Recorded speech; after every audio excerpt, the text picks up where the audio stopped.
स्वामी समर्थ मन शांत ठेवण्याचा उपदेश का करतात, हे समजून घेतलं तर जीवनाकडे पाहण्याची दृष्टीच बदलते. मन हेच आपल्या विचारांचं, भावना आणि निर्णयांचं केंद्र आहे. जेव्हा मन अस्थिर असतं, तेव्हा आपण भीती, चिंता, राग आणि अपेक्षांच्या जाळ्यात अडकतो. अशा अवस्थेत घेतलेले निर्णय बहुतेक वेळा चुकीचे ठरतात आणि आयुष्यात अधिक गोंधळ निर्माण होतो. म्हणूनच स्वामी समर्थ सांगतात की मन शांत ठेवा, कारण शांत मनातच स्पष्टता येते आणि स्पष्टतेमुळे योग्य मार्ग दिसू लागतो.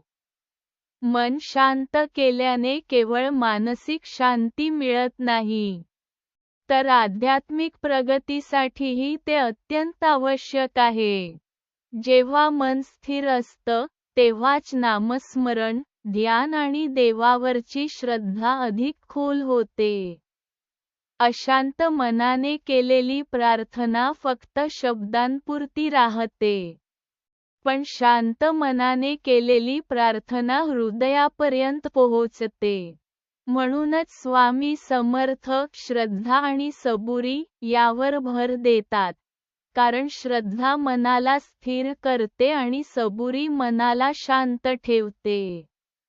जीवनात दुःख, अडचणी आणि अनिश्चितता येणं हे अपरिहार्य आहे, पण त्या परिस्थितींना आपण कसं सामोरं जातो हे आपल्या मनाच्या अवस्थेवर अवलंबून असतं.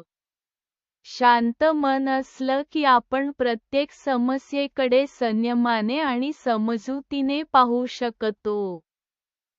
त्यामुळे ताण कमी होतो आणि समाधानाची भावना वाढते. स्वामी समर्थांचा संदेश साधा आहे, भिवू नकोस, मी तुझ्या पाठीशी आहे. ही भावना मनात ठेवली की मनाला आधार मिळतो आणि आपोआपच शांतता अनुभवायला मिळते.